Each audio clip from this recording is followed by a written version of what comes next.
อ๋อค่ะเนาะย้อนมาผักกุดอุบปีน้องล้างคือเนี่ยค่ะจะมาอุบใส่ล้อผักขาเนี่ยค่ะเนาะมาใส่ผักมันก่อนค่ะ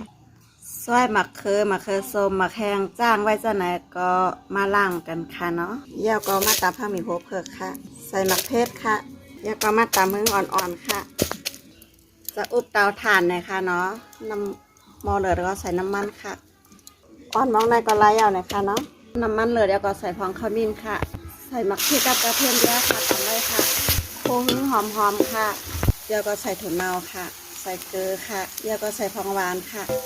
คนเข้ากันให้มันหอมๆค่ะมะเขือส้มมะเขือนะคะจ้างใส่ค่ะแล้วก็คนให้มันเข้ากันค่ะ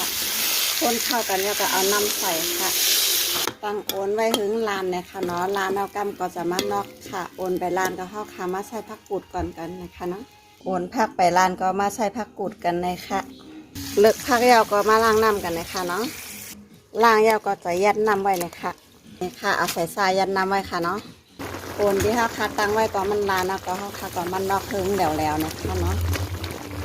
ใส่โอนน้ำนะคะเนาะจะได้หวานค่ะใส่โอนน้ำแล้วก็อุบถ่านไฟนะคะเนาะโอ้โหหวานเตะใส่เอาค่ะเพื่อนนี่ค่ะเนาะนอกโอนมันแล้วค่ะ